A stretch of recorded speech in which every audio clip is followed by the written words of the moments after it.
Your credibility as a leader is crucial. And we know that your credibility is created on a social level, not on a formal level. However, I am really surprised what happened last week and how some leaders already are ruining their credibility even before we enter the new normal. And this is the topic of the week.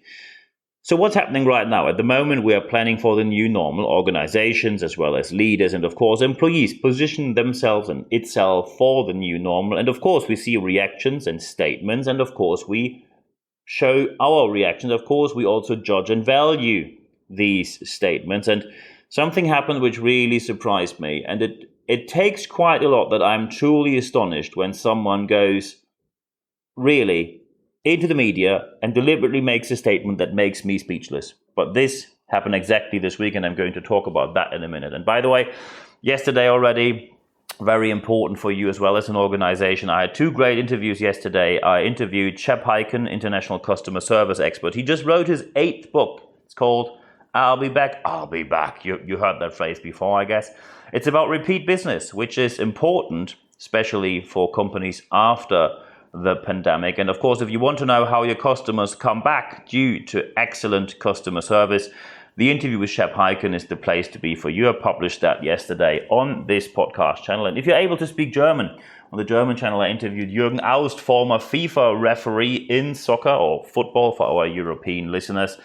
And he's also a manager, a leading executive in a law firm. And we all know managing lawyers, probably the most difficult leadership situation, or one of the most difficult leadership situations. It's a bit like herding cats, not too easy. And he talks about how to lead in difficult situations, how to be innovative, because he is a leading executive in a law firm which is known for their ability to develop in a progressive way. And they did so for decades. So highly recommended to listen to them. But now we have to get to the point that made me speechless. Last week, just a couple of days ago, someone went on the media. Andrew Monk, the CEO of VSA Capital, went on BBC4 Radio. BBC4 Radio, just for the ones who do not know BBC4, because some people might assume BBC1 is the most important one, and then 2, 3, 4 becomes less important. That's not the case.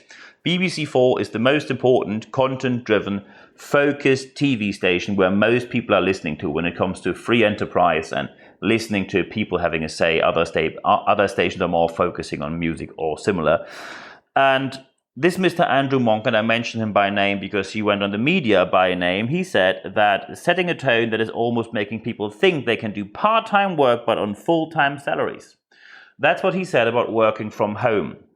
At the moment in the UK, there's a discussion about putting a law in place that people who work for companies and organizations have a right to work from home, even if the employer does not agree. Still saying that you assume that people do part-time work for full-time salaries is a statement which again shows where the problem is. And the problem is obviously not with the people. And just to give you a bit of background, Mr. Monk employs about 20 people in the city of London.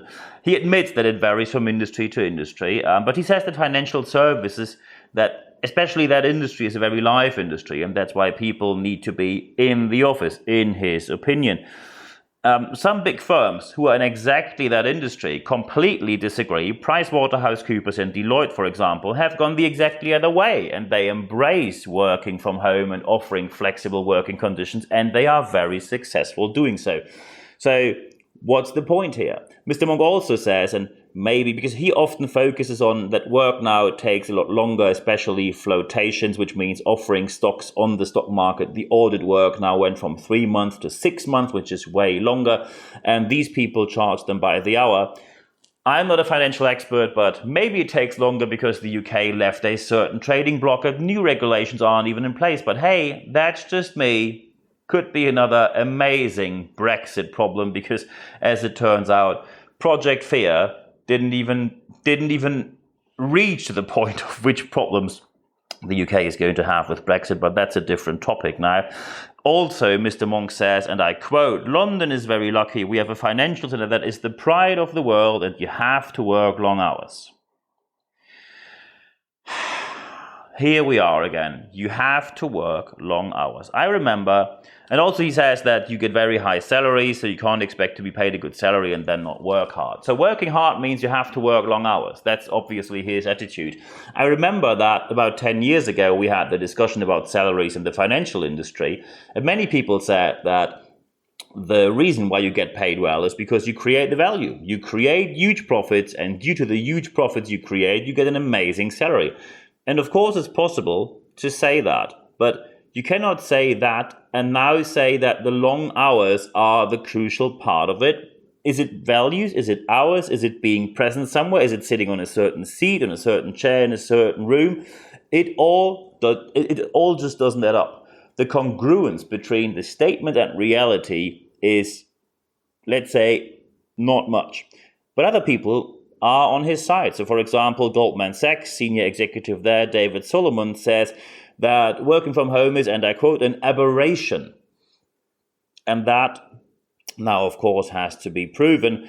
Also, when you see Chancellor Rishi Sunak, for our international listeners, the Chancellor to the Exchequer in the UK is something like the Financial Secretary of the government.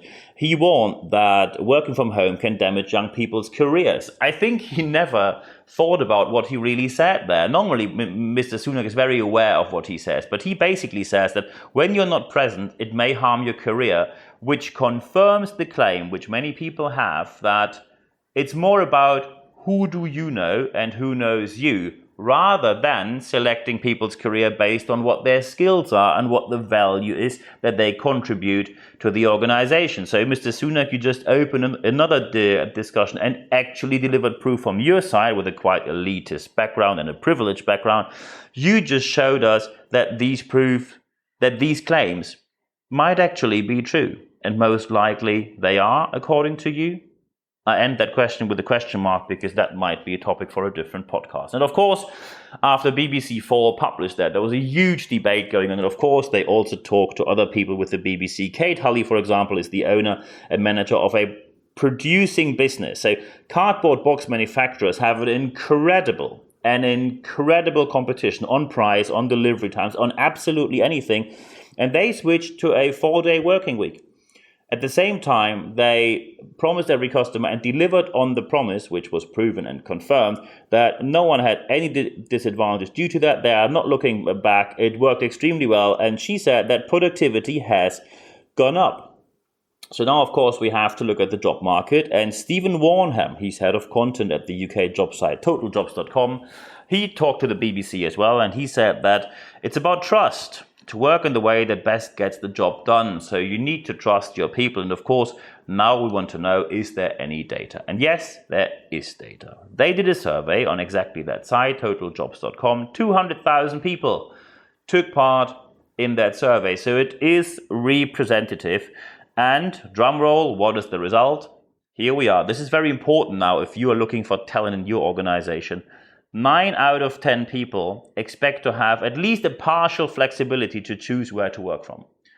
So that means if your organization says, with no necessity, it's on-site work only, and of course there might be a necessity when you say we dispose garbage which is highly contaminated. No one says I want to do that from home, right? So when people see that there is an option that you could offer work flexibility, but you deliberately do not, you now cut down your outreach to the talent market. You cut it by 90%. So you try to attract some people from the 10%. Good luck with that approach. We again are facing a problem, which is the ignorance of leaders towards reality. It's a leadership issue. It's not a data issue. It's not an issue which is driven by politics. It's not a political debate. Of course, there is a certain tendency to talk about that law, but when it comes to the conclusion, we see leaders still do not trust their people. And that is the core issue here. Now we have to look into how to do it better. So, of course, you can now offer training in your organization, coaching, consulting, mentoring, of course, will help your leaders. When you have events, you should invite professional speakers who address the topic. And with mentoring, project or interim management, people can help you a bit more in the long run as well. If you're interested in that, just drop me an email, nb@nb-networks.com. And if you one more, whether nb@nb-networks.com is my email address. Someone tried to do that on my website. No, it's my email address. And if you need more like articles and events, which we will do, because some people now ask, what is it that you're going to do in the future? We will offer events, but only events for people who are subscribed to our expert letter, which goes out every Wednesday morning. It's 100% content, ad-free guarantee. expert.nb-networks.com, expert.nb-networks.com. That is the place to be when you want to be part of that, where we will have a fully interactive live session. Nothing is recorded, nothing will be recorded. We will have an interactive platform for exchange on that topic. But now we have to look at how to do it better. So step number one. You have the whole time of the pandemic behind you in some countries, and you will have it behind you very soon in many other countries. So you have a lot of data, I hope, and you can look at what worked well, what did not work well, and now you could do what is called lessons learned. Lessons learned, remember that? It's what everyone tells me in a seminar, workshop, or training is really important. It's what every leader tells me in a coaching session is super important for the organization. It is lessons learned is what every board tells me in every single meeting we have, which is extremely important to develop the organization to the next level, and which only one day later then is cancelled because we don't have time. Moving on, next project on the table. It is time to move away from that and do a proper lessons learned. And not a lessons learned where you tell people, oh, normally you work on Friday till 5 p.m. So from 5 p.m. to 6 p.m. we will have a lessons learned post-pandemic. That is not how it goes. You, of course, could do it on site. I would highly recommend, with such an important aspect, take 1 or 2 days, preferably 2, where you meet off-site somewhere, drive somewhere, take some time off, where you really take the most important people of your organization and you have an event, and then you will take it from there. So what should you do there? Of course, by the way, the first thing you have to consider is your own bias. Because when talking about remote work, unconscious bias happens left, right, and center. Unconscious bias, by the way, you don't know about your unconscious biases until you are really self-aware. That's why it's called unconscious. Unconscious bias, especially when it comes to work, often sounds like that. I give you some example. Oh, no one works from home. Work happens in an office. Or you say something like, we are a rather conservative industry. It's not a fit for us. Or you say something like, yeah, I read all the signs and that might be applicable to those companies, but not to us because we're different. When you talk like that, congratulations, you confirmed your own biases. It's about finding a sustainable solution, and sustainable solutions do not work well when you focus on rather promoting your personal biases over looking at the facts. So when you then sit down together and you talk about how did teams work together, how was the team spirit, was the congruency between the expectations and the results still there, do people still stick together, is there a team cohesion, how about communication or conflict, what about the whole organizational culture, and of course, what about the perception and delivery of sustainable leadership? What is the picture of the leaders, the managers, the executive, the directors? And I know that this can be a very uncomfortable truth, but you have to know what is going wrong in your organization. And of course, when you want to learn something from it, you then have to act on what you learned. You then, and that's very important, can find a solution with different options, but find the solution together. Don't tell them what to do just because a small group of leaders agreed on something and now they expect that anyone has to agree that it's all just fantastic. We see how large organizations failed with that approach. When Apple or Google just ordered people back to the office, there was a huge outcry where people simply said, okay, I'm going to work somewhere else then, or I'm not happy here anymore. I'm less productive, I'm less motivated. So you have to find a solution where people agree on. You might not get an agreement with 100% of the people. You might not find an agreement with absolutely anyone, but you will have to find an agreement which serves the purpose, it's fit for purpose, but also fit for use, and of course serves the needs of your people, because you need talented people in your organization. I'll give you an example. In one organization where I did consultancy, they found the so-called 3-2 scenario. It means 3 days on site per week, 2 days at home.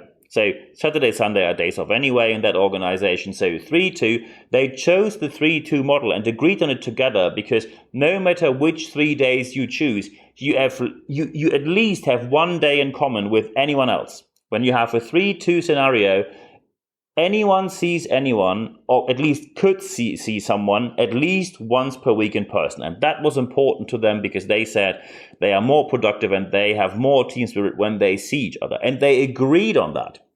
Of course, you can have the opposite as well, 2 to 3, which means 2 days on site, 3 days at home, or any other flexible solution. Of course, you can also offer full flexibility with or without prior agreement with the management.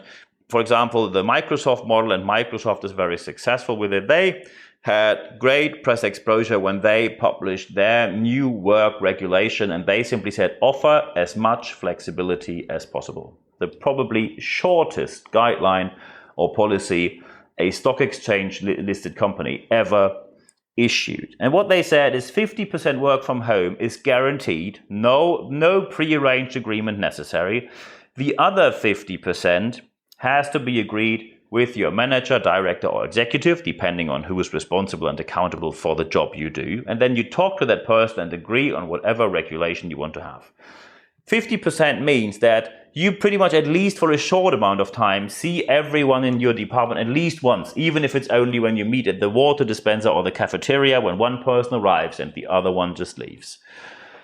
So you see there are different options available. But of course, when you implement them, you then have to see if they truly work. And it's perfectly fine that you test something and after a couple of months you realize it's not working. But you need the data first. You cannot start and after 2 days say, oh, it's not working, we just change it back to the old normal, and then you all have to go to the office. That is not how you gather data on absolutely anything. No one would work like that when it comes to an organization where you have an interest that a sustainable future with good products will attract customers, clients, anyone spending money with you. So we really have to look at how does a continual service improvement process work? And of course, I am very sure that you are able to do so, because when people see that something is not working, they have an interest. They have an interest in changing it for the better, because it raises their motivation, raises the productivity, lowers the employee turnover, and so on and so forth. When you now continually, because we don't have, of course, we all are looking for like, oh, can I just buy a certain study and then they tell me how to do it? Well, the last global pandemic we had for about 2.5 years or 2 years was 1918 to 1921 with the Spanish flu. They didn't have that many computers and digitization, and that was just not available. So we don't have a guaranteed scenario where you say, that's how it works, that's how it's not working. We don't have that. But of course, people ask, are there any kind of studies about work from home scenarios? And yes, there are. And this is the point where leaders now, when you still claim that you can't work from home, this is where it might get uncomfortable for you when you look at the data. And please listen to the end before you judge. The Department of Business, Energy and Industrial Strategy had a study, and that study happened 2017 at HSBC, financial industry, big bank, very traditional, normally not on the front line of implementing the most modern and most flexible working solution. And that study clearly said that people are as productive or more productive when they work from home. Also, they tried to do and also succeeded in doing a study in China. China, not even a democracy. And same result. People are as productive or more productive when they have flexible work solutions. So when you are now on the level and you still ignore that, you drop below the non-democratic Republic of China and their approach. And now, of course, some people claim that, oh, these studies happened before the pandemic. With the pandemic, everything changed. That's why we call it the new normal. So do we have anything available which is from this pandemic? And yes, we do have that. Recently, University of Southampton published a study which was done during the COVID lockdown. And 90% of the people have their productivity staying at exactly the same or improved level from where they were before. So again, when you say there is no flexible approach, science is not backing your approach, your organization's brand, your employer brand will suffer. you will lose talent, you will attract less talent, you will also not retain the same amount of talent you're normally used to doing. So everything you do is based on your opinion rather than scientific facts. And if you want to go down that route, quite frankly, don't be surprised when people leave you. Because as soon as you start to ignore science, reliable and valid facts, proof and evidence, when you start to ignore that, this is where you go down a road that you feel entitled to be better than anyone else on n=1 pseudo-evidence, which is also known as your opinion. And here are the news for you. Your company is not a monarchy or a dictatorship, even if you behave like a monarch or dictator, and people will not follow you just because you think they should do. When you still think that people should earn their place in your organization and they should show you why they deserve to work with you, your work attitude is stuck deeply in the 1970s to 1990s, and these times are over. It is very important now that we look at the facts, and I gave you different options of how you can work together and achieve results by working together. It is very important now that you look at the facts and make decisions based on these facts with all the different options I offered you here today. And by the way, if you want to listen to other people from practice, so for example, when you say, oh, we have lots of client contact, how can we make people come back and have the best client contact and customer service ever?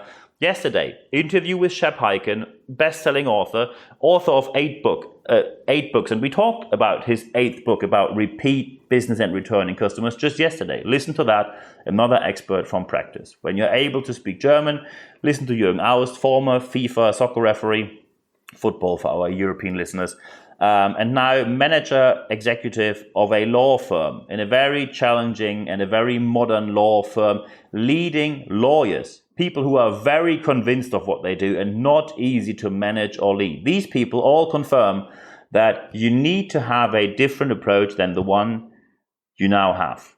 And the approach must be based on science. And I'm looking forward to having respectful discussions as we have every week. Here, just send me an email to nb@nb-networks.com, nb@nb-networks.com.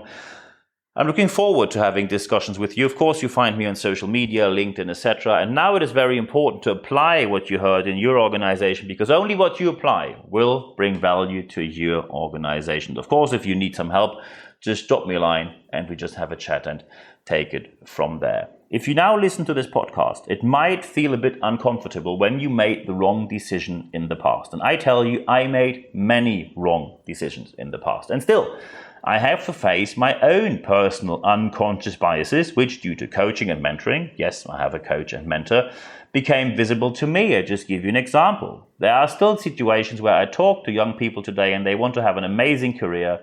When I started my career, the working week of 60, 70, 80 hours was the absolute normal way how to approach work. And I always said, invest a lot of hours, and when you invest numerous hours, you get the return. I had amazing employers and they gave me many chances.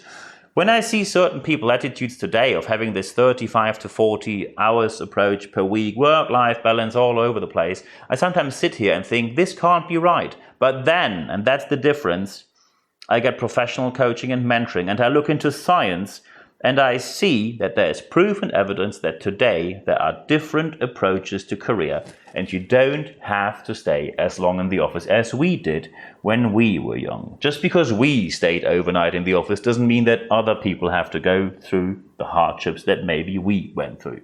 And I think that normally one generation always agreed on it should be better for the next generation. And I think we shouldn't step away from that principle, because it is good when society proceeds in a more progressive, more open, more modern, and also more innovative way than what we hear from certain leaders. I wish you all the best implementing the principles we talked about today in your organization. Let me know if you need any help and contact me anytime. At the end of this podcast, there's now only one thing for me left to say, and you know what, because it's the phrase with which I end every podcast every week. And it is that I really value what you just gave me. That's why I say thank you very much for your time.